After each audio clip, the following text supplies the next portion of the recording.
অতি গুরুত্বপূর্ণ পাঁচটা আমলের কথা বলবো ইনশাআল্লাহ। কয়টা আমল? পাঁচটা আমলের কথা বলবো। জীবনের তরে যতবার জুমার দিন আসবে এই পাঁচটা আমল সারা জীবন নিয়মিত আঁকড়ে ধরবেন, আমল করবেন। যারা নিয়ত করতেছেন হাত তোলেন। আল্লাহ আমাদের সবাইকে আমল করার তৌফিক দান করুন। আল্লাহ আমাদের সবাইকে কবুল আর মঞ্জুর করুন। নাম্বার এক, সবচেয়ে বেশি যেটা করতে হবে পরিমাণে, জুমার দিন, জুমার রাত, বৃহস্পতিবার সন্ধ্যা থেকে নিয়ে শুক্রবার সন্ধ্যার আগ পর্যন্ত পরিমাণে সবচেয়ে বেশি করতে হবে যে আমলটা, সেটা হলো দুরূদ শরীফের আমল। কিসের আমল? ভাইরা, দুরূদ এমন একটা আমল, আপনি যদি শুধু দুরূদের এই আমলটাকে আঁকড়ে ধরেন, সবসময় আপনার মুখ দিয়ে দুরূদ বের হতে থাকে, পড়তে থাকেন, তো নবী করিম সাল্লাল্লাহু আলাইহি সাল্লামের ভাষ্য অনুযায়ী, তার ওয়াদা অনুযায়ী, ইদান তুকফা হাম্মুক ওয়া তুগফার যামবুক, তোমার যত পেরেশানি আছে নবী সাল্লাল্লাহু আলাইহি সাল্লাম বলেছেন, এই সব পেরেশানি দূর করার জন্য এই দুরূদের আমলটা যথেষ্ট হবে ইনশাআল্লাহ। এবং গুনাহ মাফের জন্য এই দুরূদের আমলটা কি হবে? যথেষ্ট হবে।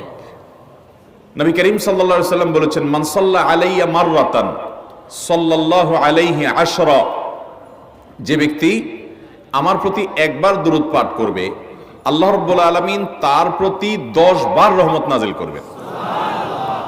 কয়বার রহমত নাজিল করবেন? আপনার জীবনে 10টি জায়গায় খুব ক্রাইসিসে পড়ে গেছেন, কোন জটিল সিচুয়েশনে মুখোমুখি হয়ে গেছেন, বিপদের মধ্যে পড়ে গেছেন, ওই জায়গায় আল্লাহর রহমত পাবেন। এরকম একবার দুরূদ পাঠ করবেন হক আদায় করে, যথাযথভাবে মহব্বতের সাথে 10 বার আপনার জীবনে আল্লাহ তাআলা অনুগ্রহ নাজিল করবেন। নবী করিম সাল্লাল্লাহু আলাইহি ওয়াসাল্লাম বলেছেন, আকসিরু আলাইয়া মিনাস সালাতি মিন ইয়াউমিল জুমআতি ওয়া লাইলাতিল জুমআহ, তোমরা জুমার দিন এবং জুমার রাতে আমার প্রতি বেশি বেশি দুরূদ পাঠ করবে, দুরূদ প্রেরণ করবে। ফা ইন্না সালাতাকুম মা'রুদাতুন আলাই, কারণ তোমরা যে দুরূদ পাঠ করো এটা আমার কাছে পেশ করেন আল্লাহর ফেরেশতারা, এবং রীতিমতো নামধাম সহকারে আল্লাহর একদল ফেরেশতা নিয়োজিত আছে। তারা বলেন, আল্লাহ, হে আল্লাহ রাসূল, আপনার অমুক উম্মত, অমুক অনুসারী, আল্লাহর অমুক বান্দা, পৃথিবীর অমুক প্রান্ত থেকে, অমুক দেশ থেকে, অমুকের সন্তান, সে আপনার প্রতি দুরূদ পেশ করেছে জুমার দিনে, জুমার রাতে বা অন্য সময়ে। এটা নবী করিম সাল্লাল্লাহু আলাইহি সাল্লামের কাছে রিপোর্ট দেওয়া হয় আল্লাহর নিযুক্ত ফেরেশতাদের মাধ্যমে। আপনি যখন দুরূদ পাঠ করবেন, আপনার ভিতরে এই ফিল হবে যে আমি দুরূদ পাঠ করছি আর আমার নবীর কাছে এটা উপস্থাপিত হচ্ছে আমার নাম ধাম, আমার রিপোর্ট সহকারে। এই জন্য শুক্রবার দিন এবং রাত, অর্থাৎ বৃহস্পতিবার সন্ধ্যা থেকে নিয়ে শুক্রবার সন্ধ্যা পর্যন্ত এই 24 ঘন্টার মধ্যে নবী করিম সাল্লাল্লাহু আলাইহি সাল্লামের ভাষ্য খেয়াল করেন, আকসিরু আলাই। ওলামা একরাম জানেন, নবী আলাইহিস সালাম সাধারণত কোনো আমল পরিমাণে বেশি করতে বলতেন না। পরিমাণে বেশি করতে বলার মতো আমল খুব কম ইসলামে। গোটা কোরআন যদি খোলেন আপনি, পরিমাণে অধিক করতে বলা হয়েছে এরকম আমল খুব বেশি পাবেন না। তোমরা বেশি বেশি করে নামাজ পড়ো, বেশি বেশি করে রোজা রাখো, এরকম কথা কোরআন হাদিসে নাই। অবশ্যই একজন ইমানদার 5 ওয়াক্ত ফরজ নামাজের পাশাপাশি অধিক পরিমাণে নফল নামাজও পড়বেন, সেটা ভিন্ন কথা। কিন্তু কোরআনে বেশি পরিমাণে আল্লাহর জিকির করার কথা বলা হয়েছে।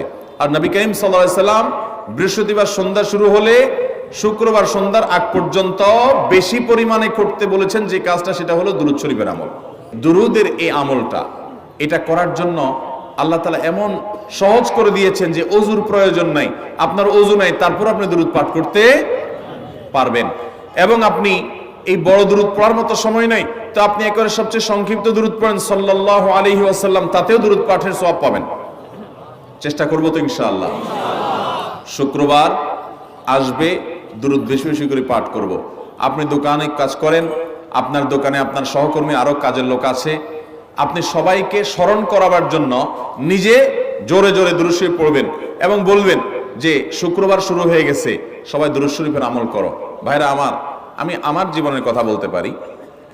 আমার জীবনে ওই যে হাদিসের উপরে ইয়াকিন এবং বিশ্বাস আলহামদুলিল্লাহ ছিল, আমার জীবনে আমি অনেকবার দেখেছি এরকম জটিল পরিস্থিতি হয়েছে যে দেয়ালে পিঠ থেকে গেছে, নড়ার জায়গা নাই, আর কোনো আপাত দৃষ্টি থেকে এই বিপদ থেকে উদ্ধারের কোনো পথ নাই।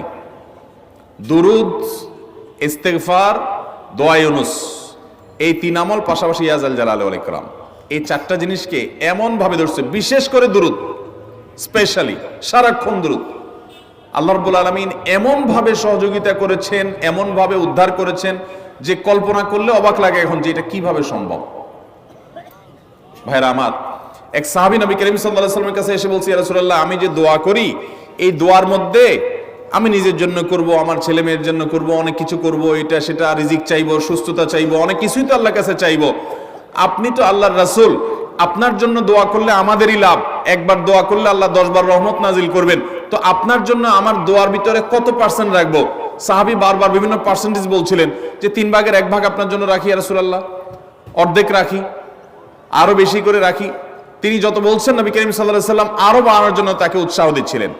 এক পর্যায়ে যখন তিনি বললেন, ইয়া রাসূলুল্লাহ, আমি আমার কোন দোয়ার সবটুকু যখন আপনার জন্য নিবেদন করব, আমি কোন একবার যখন দোয়া করব, দোয়া শুধু আপনার জন্যই করব যখন, অর্থাৎ পিওর দুরূদ যখন পড়বো, নিজের জন্য আর কিছু চাইবো না, শুধু আপনার জন্যই যদি চাই কোনোবার, তাহলে তখন নবী করিম সাল্লাল্লাহু আলাইহি ওয়াসাল্লাম বলেছেন, ইদান তুকফা হাম্মুক ওয়া তুগফার যামবুক, তাহলে তোমার সকল পেরেশানি থেকে উদ্ধারের জন্য এই দুরূদটাই যথেষ্ট হয়ে যাবে, এবং তোমার সকল গুনাহ মাফের জন্য এটা যথেষ্ট হয়ে যাবে। মোহতারাম হাজরিন, দুরূদের আমলটা এত সুন্দর আমল, কিন্তু আবার তাড়াহুড়া করে পড়বেন না, সাল্লাল্লাহু আলাইহি ওয়াসাল্লাম সাল্লাল্লাহু আলাইহি ওয়াসাল্লাম সাল্লাল্লাহু আলাইহি ওয়াসাল্লাম সাল্লাল্লাহু আলাইহি ওয়াসাল্লাম সংখ্যা বাড়ানোর জন্য হুলস্থুল করে পড়লেন না, মুহাব্বতের সাথে সাল্লাল্লাহু আলাইহি ওয়াসাল্লাম সাল্লাল্লাহু আলাইহি ওয়াসাল্লাম আল্লাহুম্মা সাল্লি আলা মুহাম্মদ, অর্থ বুঝে বুঝে আল্লাহুম্মা সাল্লি আলা মুহাম্মদ মানে কি, আল্লাহ আপনি মুহাম্মদের প্রতি শান্তি বর্ষণ করুন। আরে ভাই, মুহাম্মদ সাল্লাল্লাহু আলাইহি ওয়াসাল্লামের প্রতি আল্লাহ তাআলা শান্তি এমনি বর্ষণ করবে, আপনি আমি দোয়া করলেও করবে, না করলেও। কিন্তু মাঝখান থেকে আমরা, ভাইরা আমার, কোন বড় কর্মকর্তার কাছে আপনার কোনো কাজের ঠেকা আছে, কর্মকর্তার ওই ছেলেটার আপনি দেখছেন যে খাচ্ছে না, আপনি যদি বলেন, স্যার ছেলেটা খাচ্ছে না স্যার, একটু ডাক্তার দেখান স্যার, এভাবে তো বাঁচবে না, ওর কষ্ট হচ্ছে স্যার, আপনি বললেও উনি ওনার ছেলের দিকে কেয়ার করবে, কিন্তু আপনি এটা বলার কারণে তার নৈকট্য পাবেন কি পাবেন না, তার সিম্প্যাথি পাবেন কি পাবেন না।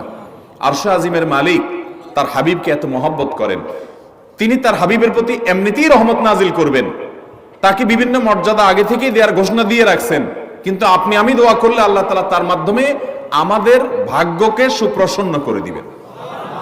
দুরূদের আমলকে জীবনের তরে আঁকড়ে ধরবেন ভাই, শুধুমাত্র জুমার দিন আর জুমার রাত না, সব সময় অধিক পরিমাণে। আরাবিয়ানদের মধ্যে আমলটা খুব বেশি আছে, তাদের দেখবেন তারা দুইটা আমল, মুখে দুইটা আমল, ভালো মন্দ তাদের মধ্যেও আছে, কিন্তু এই দুইটা আমল তাদের মধ্যে খুব ভালো।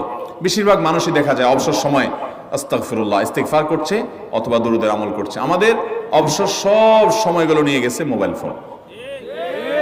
ভাইরা আমার, 4 বছর 5 বছর 6 বছর 7 বছর 10 বছর ধরে মোবাইল টিপতেছেন, ফেসবুক টিপতেছেন, ইউটিউব টিপতেছেন। বুকে হাত দিয়ে আমাকে জবাব দেয়া লাগবে না, নিজের বিবেককে একটু জবাব দেন। এই 10 বছর ফেসবুক, ইউটিউব, টিকটক, হোয়াটসঅ্যাপ টিপে আপনার অর্জন কি হয়েছে একটু হিসাব মিলান। এই যে স্ক্রল করতেছেন আঙ্গুল দিয়া, ঘন্টাকে ঘন্টা এই আঙ্গুল দিয়ে টানছেন টানছেন, নিচের দিকে যাচ্ছেন স্ক্রল করে ফেসবুকে, ইউটিউবে, একের পর এক, আপনার জীবনে অর্জনটা কি হয়েছে বলেন? ভাইরা আমার, এই মোবাইলের নিয়ন্ত্রণ করতে হবে, প্রয়োজনে ব্যবহার করতে হবে, কিন্তু এটাকে অনিয়ন্ত্রিত ব্যবহার করা যাবে না। একেবারে যখন তখন সারাদিন টিপাটিপি করলেন, আজকাল তো পোলাপান টয়লেটে গেলেও নিয়ে যায়। আল্লাহ তাআলা আমাদেরকে এই রোগ থেকে বেঁচে থাকার তৌফিক দান করুন। ভাইরা আমার, জীবনটাকে পরিবর্তন করতে হয়, সারা জীবন তো একরকম থাকলে হবে না। বহুত পাগলামি করেছি, আসুন নিজেকে সংশোধন করি। তাহলে জুমার দিন উপলক্ষে 1 নম্বরের আমল বলেছি, বেশি বেশি কোন আমল করতে হবে? সারা জীবন মনে রাখবো তো ইনশাআল্লাহ? বাসা বাড়িতে পরিবার লোকদেরকে মনে করাবো তো ইনশাআল্লাহ? আমি আমার ড্রাইভার থাকুক, আমার ছেলে মেয়ে থাকুক, আমার পরিবারের লোক থাকুক, আমি আমার কথা আপনাদের বলি উৎসাহের জন্য, যে জুমার দিন শুরু হয়ে গেলে আমি, শুধু আমি না, আমার পরিবারের অন্যান্যরাও একে অন্যকে আমরা স্মরণ করে দিই। কে কে দুরূদ পড়তে কতবার পড়ছো, কেউ পড়ছে কিনা একবারও, সন্ধ্যা হয়ে গেছে, অনেক হয়ে গেছে, সবাই শুরু করি, আমলটা করবো তো ইনশাআল্লাহ। নাম্বার 1। নাম্বার 2, জুমার দিন উপলক্ষে অন্য যে কোনো দিনের চাইতে জুমার দিন অর্থাৎ শুক্রবারের ফজর নামাজ পুরুষরা মসজিদে জামাতের সাথে পড়বেন, জামাতের সাথে পড়ার নিয়ত করবেন পাক্কা। কারণ অন্য যে কোনো দিনের ফজর নামাজ না, শুধুমাত্র যত নামাজ আছে, নবী করিম সাল্লাল্লাহু আলাইহি সাল্লাম বলেছেন, আফদালুস সালাওয়াতে ইনদাল্লাহ, আল্লাহর কাছে দুনিয়ার সব নামাজের মধ্যে, 5 ওয়াক্ত সাধারণ নামাজগুলোর মধ্যে সবচেয়ে উত্তম নামাজ হলো সলাতুল ফজরে মাআল জামাআতে ইয়াউমাল জুমআহ, জুমার দিন ফজরের নামাজ জামাতের সাথে আদায় করা হলো যত নামাজ আছে এর মধ্যে সবচেয়ে শ্রেষ্ঠ নামাজ। তাহলে জুমার দিনে এই বিষয়টা বিশেষভাবে খেয়াল রাখবো। জুমার দিন ফজর নামাজটা পুরুষরা কোথায় পড়বো, এবং সেটা বৃহস্পতিবার থেকে পরিকল্পনা শুরু করবো যে কালকের ফজর নামাজ যাতে কোনো অবস্থাতে আমার মিস না হয়। আমাদের আখিরাতের ব্যবসা এটা ভাই, আখিরাতের কারেন্সি সংগ্রহ করা। যত খুঁটে খুঁটে ভালো ভালো আমলগুলো করবেন আপনার আমল নামাতে আমল সওয়াব জমা হতে থাকবে। চেষ্টা করবো তো ইনশাআল্লাহ। আমাদেরকে শয়তান অন্যদিন ফজরের নামাজ পড়ার সুযোগ হলেও শয়তান এমন ভাবে আমাদেরকে ধোঁকা দেয়, শুক্রবারে ফজরটা পড়াটা সবচেয়ে বেশি কঠিন হয়ে যায়। কেন জানেন? কারণ ইবলিস তো জানে হাদিস আপনি জানেন না, হয়তো অনেকে হয়তো আজকে শুনছেন, আমি কোনো হাদিস না জানতে পারি, ইবলিস ঠিকই জানে যে ফজর নামাজ এই দিন যদিও জামাতের সাথে ফজর পড়ে ফেলে তাহলে তোর আখিরাতের ব্যবসা অনেক দূর আগায় যাবে। ওর সাথে তো আমাদের বাবা আদমের সাথে সেই চ্যালেঞ্জ, আদম আলাইহিস সালামকে সিজদা করতে বলা হয়েছে, সে তো করে নাই, তার সৌজন্য বা তার জন্য সিজদা নিবেদন করে নাই।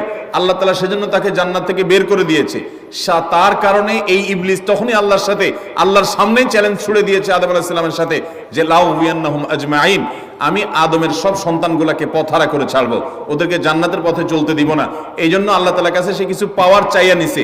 এর ভিতরে একটা হলো কিয়ামত পর্যন্ত হায়াত পাবে, আরেকটা হলো আমাদের রগের সাথে সে মিশতে পারে, রক্ত প্রবাহের সাথে মিশতে পারে, শরীরের মধ্যে প্রভাব সৃষ্টি করতে পারে, আমাদেরকে দুর্বল করতে পারে, মন্দ দিকে টানতে পারে, ভালো কাজ যেন না হয় মনে মনে কুমন্ত্রণা সৃষ্টি করতে পারে। এই পাওয়ার সে নিয়ে এসেছে। এই জন্য তার সাথে আমাদের চ্যালেঞ্জ। সে হাদিস জানে যে জুমার দিন ফজর পড়লে আমাদের অনেক লাভ হয়ে যাবে। এই জন্য সে বৃহস্পতিবার রাতে, অন্যদিন যদি আপনি 10টা 11টা বা 11:30টায় ঘুমান, 12টায় ঘুমান, জুমার দিন অর্থাৎ বৃহস্পতিবার দিবাগত রাতে আইসা ইবলিস বলে, আরে পাগল হইছস, কালকে হলো শুক্রবার, দোকানদারি নাই, ব্যবসা নাই, চাকরি নাই, মহিলাদেরকে বলে কালকে পোলাপানের স্কুল নাই, মাদ্রাসা নাই, আজকে একটু টক শো, মিষ্টি শো, নাটক, সিনেমা, ইউটিউব, ফেসবুক, ওয়াজই শুন অন্তত। শয়তান কি বলে? ঠিক আছে, তো যদি এত ফিল্ম দেখতে মনে না চায়, তো যদি মুসলমান হস, নেককার হস, তো ঠিক আছে, অমুক হুজুরের ওয়াজ শুন। এই হুজুরের ওয়াজ শোনাত লাগাই দিয়ে রাত 1টা 2টা পর্যন্ত পার করে দিল। এরপরে ফজর নামাজ ওর জামাতের সাথে মিস, শেষ।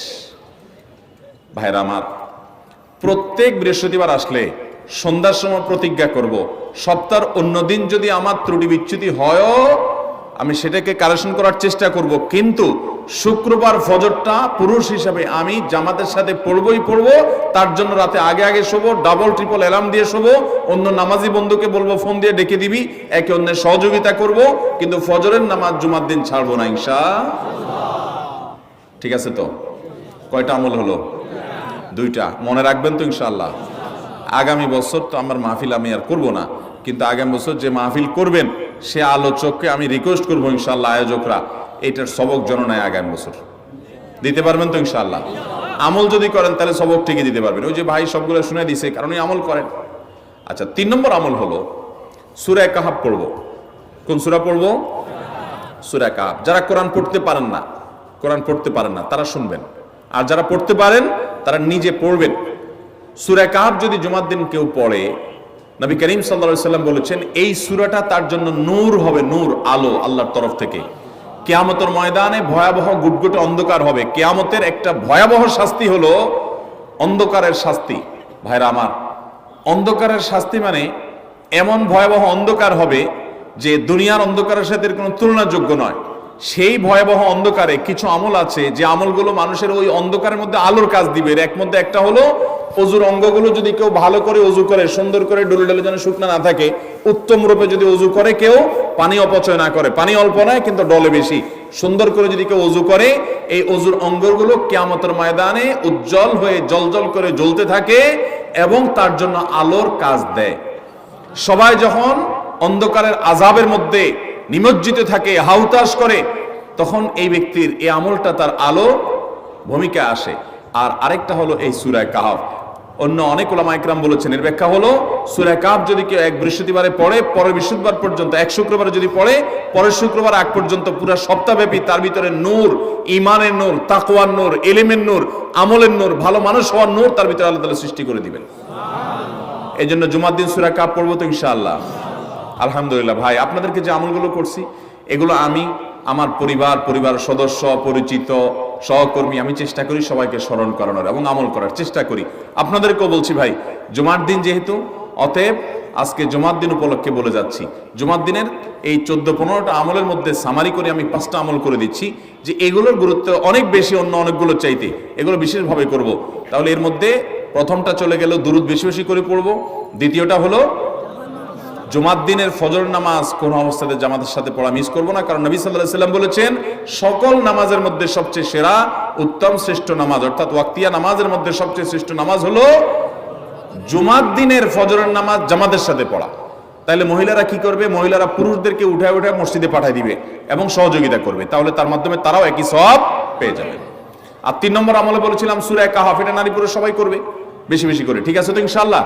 আমরা অনেক ভাই আছি সপ্তাহের 6 দিন আমাদের কোরআন পড়ার সুযোগ হয় না, তো অন্তত জুমার দিন সূরা কাহফটা যদি আপনি বাধ্যতামূলক করেন, আলহামদুলিল্লাহ, এটা অনেক বড় সূরা, পড়তে আপনার 20-25 মিনিট 30 মিনিট সময় পর্যন্ত লেগে যাবে। আপনি আধা ঘন্টা সময় ধরে যদি আস্তে আস্তে সুন্দর করে পড়েন, তো সপ্তাহে একবার অন্তত কোরআনের সাথে আপনি সময় দিলেন। আরেকটা সুসংবাদ শুনেন, সূরা কাহফ যদি কেউ মুখস্থ করে, তেলাওয়াত করে নিয়মিত, বিশেষ করে সূরা কাহফের প্রথম 10টা আয়াত যদি কেউ মুখস্থ করে, নবী করিম সাল্লাল্লাহু আলাইহি ওয়াসাল্লাম বলেছেন কিয়ামতের আগে দাজ্জালের যে ফিতনা আসবে, যেই ফিতনায় বহু মানুষ দাজ্জালকে আল্লাহ মনে করে বেঈমান হয়ে জাহান্নামে যাবে, এই ফিতনা থেকে পৃথিবীতে এমন কোন নবী ছিল না, এমন কোন রাসূল আসেন নাই। এই মানব ইতিহাসের প্রথম মানুষ আদম আলাইহিস সালাম থেকে নিয়ে আমাদের মুহাম্মদ সাল্লাল্লাহু আলাইহি ওয়াসাল্লাম পর্যন্ত এই লক্ষ লক্ষ যত নবী রাসূল এসেছে, সমস্ত নবী রাসূলরা একটা ব্যাপারে সাবধান করে গেছেন, দাজ্জাল আসবে, যে দাজ্জালের হাতে পাওয়ার থাকবে এত বেশি, অলৌকিকত্ব থাকবে এত বেশি, সে মরা মানুষকে জিন্দা করে ফেলবে, জিন্দা মানুষকে বলবে সে মরে যাবে, তার হাতেই সব কন্ট্রোলিং পাওয়ার থাকবে, দুনিয়ার সমস্ত রিজিক তার হাতে কক্ষিগত থাকবে, এমন পাওয়ার থাকবে তাকে দেখে মানুষ বলবে হ্যাঁ এই তো আল্লাহ, এই তো সবকিছু পারে, বেঈমান হয়ে যাবে। এই দাজ্জালের ফিতনায় তোমরা পড়বা না, বেঁচে থাকবা। বুদ্ধি দিয়া বিবেক দিয়ে মানুষ বাঁচতে পারবে না। দাজ্জালের ফিতনা থেকে বাঁচার জন্য সকল নবী রাসূলরা এর জন্য সাবধান করেছেন। আমাদের নবী সাল্লাল্লাহু আলাইহি ওয়াসাল্লাম নামাজের শেষ বৈঠকে দোয়া মাসুরের জায়গায় একটা দোয়া পড়তেন, আল্লাহুম্মা ইন্নী আউযু বিকা মিন আযাবিন নার ওয়া আযাবিল কবর ওয়া আউযু বিকা মিন ফিতনাতিল মাহইয়া ওয়াল মামাত ওয়া আউযু বিকা মিন শাররি ফিতনাতিল মাসীহিদ দাজ্জাল। আল্লাহ আপনার কাছে দাজ্জালের ফিতনা থেকে পানা চাই। 1450 বছর হয়ে গেছে, এখনো দাজ্জালের আবির্ভাব হয় নাই, হবে কিয়ামতের আগে। কখন হবে আল্লাহ ভালো জানেন। কিন্তু নবী সাল্লাল্লাহু আলাইহি ওয়াসাল্লাম বলেছেন সূরা কাহফের প্রথম 10 আয়াত যদি কেউ মুখস্থ করে, তো এই ব্যক্তিকে আল্লাহ রাব্বুল আলামিন এবং যদি তেলাওয়াত করে, এই ব্যক্তিকে আমলের মাধ্যমে দাজ্জালের ফিতনা থেকে আল্লাহ বাঁচিয়ে রাখবেন। দাজ্জাল তো অনেক পরের কথা, কোথাকার কোন আল্লাহর প্রতি অবিশ্বাসী মুশরিক বা কাফের খেলোয়াড় একটু পায়ের ভেলকি দেখায়, লক্ষ লক্ষ কোটি কোটি মানুষ হুমড়ি খেয়ে তার ভক্ত হয়ে ইমানি চেতনা, আমলি চেতনা, তাকওয়া, তাহারাত সব খুঁয়ে বসে থাকে। আর সেখানে দাজ্জালের মতো এরকম মিরাকল, সব মিরাকল তার হাতে থাকবে। এরকম পরিস্থিতি যখন আসবে তখন মানুষ কি করবে? এখন এই যে তথ্য প্রযুক্তির উন্নতির এই সময়ে কত মুসলমানের সন্তান বেঈমান হয়ে যাচ্ছে, বিজ্ঞানরেই তারা আল্লাহ বানায় বসে থাকতেছে, আছে না নাই? ধারণামূলক বিষয়কে তারা চূড়ান্ত বিষয় বানিয়ে বসে আছে, বেঈমান হয়ে যাচ্ছে। এবং টাকার যে কারিশমা, টাকা দিলে সব হয়ে যায়, টাকা নাই তো কিছুই হয় না। এই জন্য বেঈমান হয়ে অনেকে বলে যে টাকাই নাকি দ্বিতীয় খোদা, নাউজুবিল্লাহ। ভাইরা আমার, দুনিয়ার এই ভেলকি কি দেখছি আমরা? কিয়ামতের আগে ভেলকি আরো অনেক দেখবে আমাদের পরবর্তী প্রজন্ম, আমাদের ছেলে মেয়েরা, নাতিপুতিরা আরো অনেক ভেলকি দেখবে। এমন ভেলকি দেখবে যে তাদের আল্লাহর প্রতি ঈমান আনা, আখিরাতের প্রতি বিশ্বাস করাটা কঠিন থেকে কঠিন হয়ে যাবে। এরকম পরিস্থিতি তৈরি হবে দুনিয়াতে। তথ্য প্রযুক্তির উন্নতির নাম দিয়ে, এটার নাম দিয়ে, সেটার নাম দিয়ে মানুষের জীবনযাত্রা সহজ হবে, কিন্তু এর মাধ্যমে মানুষের ঈমান দুর্বল হওয়ার অনেক সম্ভাবনা, সংখ্যা তৈরি হবে এবং শয়তান সেগুলো সৃষ্টি করবে। এই আশঙ্কা থেকে বাঁচার জন্য সূরা কাহফটা হলো মহৌষধের মতো। অতএব জুমার দিন প্রত্যেক শুক্রবারে সূরা কাহফ পড়বো তো ইনশাআল্লাহ। মায়েরা, বোনেরা, আমরা ভাইয়েরা যারা আছি, বাবারা যারা আছি, আল্লাহর ওয়াস্তে জীবনের তরে নিয়ত করে নেন আজকের মাহফিল থেকে, জীবনে কখনো বৃহস্পতিবার সন্ধ্যা থেকে শুক্রবার সন্ধ্যার আগ পর্যন্ত আমার হাজার ব্যস্ততা থাকুক, সূরা কাহফটা পড়া ছাড়া আমি কোনো কাজ করব না ইনশাআল্লাহ। আমি আল্লাহর অনেক বান্দাকে ব্যক্তিগতভাবে জানি, আমি নিজেও এতটা গুরুত্ব দিয়ে করতে পারি না। অনেক বড় সরকারি কর্মকর্তা, অনেক বড় পদের নাম আমি বলবো না, আমাকে বলে ভাই আমি মাগরিবের পর, ব্যক্তিগতভাবে আমি জানি উনি খুব সৎ মানুষ, সব মানুষ একরকম হয় না, সৎ মানুষ। উনি বললেন ভাই মাগরিবের পরে আমার ফ্যামিলির সব বাচ্চা কাচ্চা সবাইকে আমি বলি, আমি ব্যস্ত থাকলেও বলি যে মাগরিবের পরে আগে সবাই সূরা কাহফটা পড়ে ফেলো, এরপর অন্য সব আমল। আমরাও চেষ্টা করবো না ইনশাআল্লাহ? কয়টা আমল গেল? 3টা, আর 2টা আছে। 4 নম্বর আমল হলো, দুনিয়াতে যত ফজিলতপূর্ণ আমল আছে এর মধ্যে সবচেয়ে বেশি ফজিলতপূর্ণ আমল এটা। খুব সহজ আমলটা, খুব সহজ, প্রত্যেক শুক্রবার আমরা এটা করতে পারি।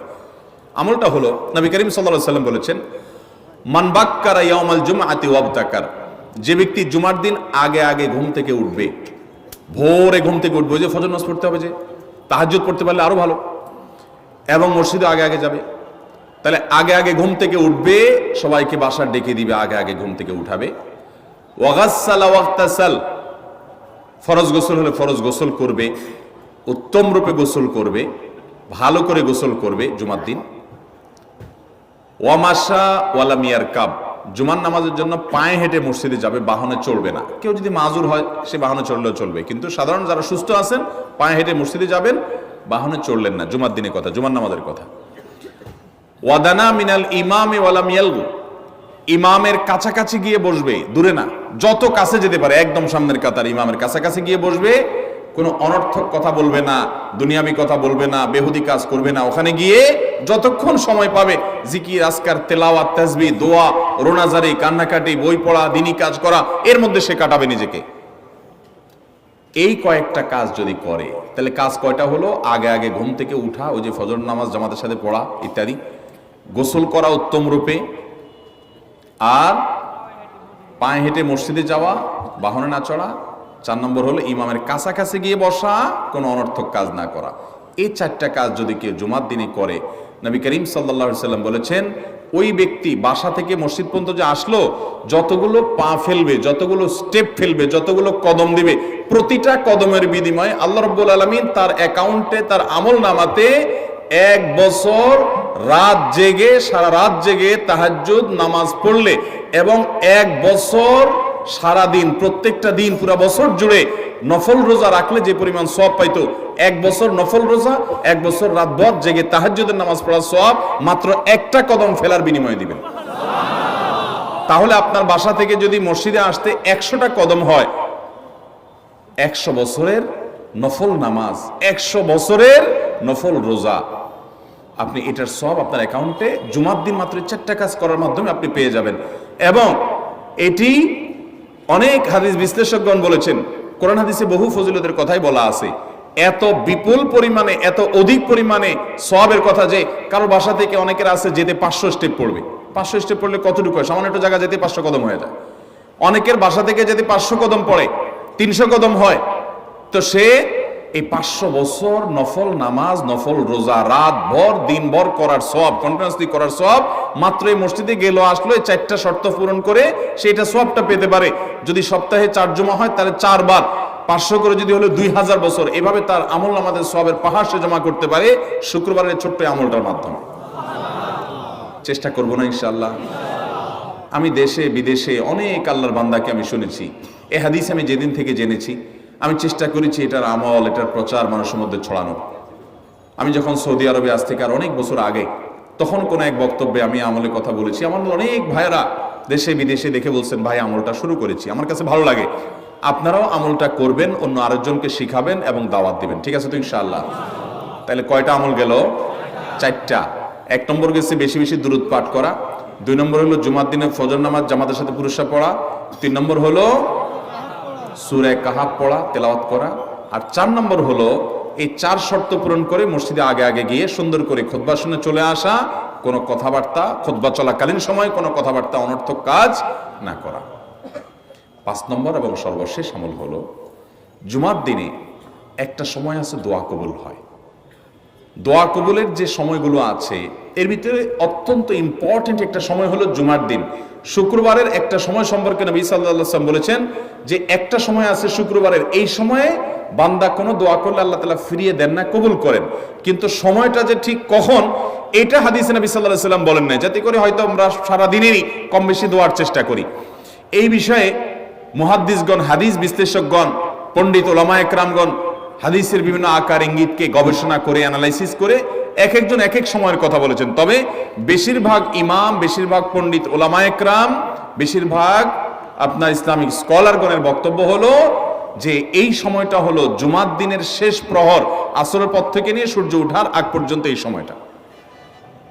অতএব আমরা জুমার দিনের 5 নম্বর আমল হলো বেশি বেশি করে সারাদিনই কম বেশি দোয়া করব। দোয়ার জন্য সবসময় হাত তোলাও জরুরি না, যদিও সাধারণ অবস্থায় দোয়ার জন্য হাত তোলা আদব, কিন্তু আপনি চলতে ফিরতে উঠতে বসতে কাজের ফাঁকে আপনি আল্লাহর কাছে মনে মনে দোয়া নিবেদন করবেন। অনেক চাওয়া আমাদের কাছে, আমাদের আল্লাহর কাছে আছে। ভাইরা আমার, নবী রাসূলুল্লাহ সাল্লাল্লাহু আলাইহি ওয়াসাল্লাম বলেছেন কারো পায়ের জুতার ফিতাটা ছিঁড়ে গেছে হাঁটার সময়, এটার এমন কি লাগালে ঠিক হয়ে যাবে, কিন্তু একজন ইমানদার ওইটার জন্য সে আল্লাহর কাছে সাহায্য চাইবে, আল্লাহ এটাও একটা বিপদ, একটা ছোট বিপদ থেকে অনেক কিছু ঘটে যায়, আপনি আমাকে উদ্ধার করেন। সে সবসময় আল্লাহর দিকে মনোনিবেশ করবে।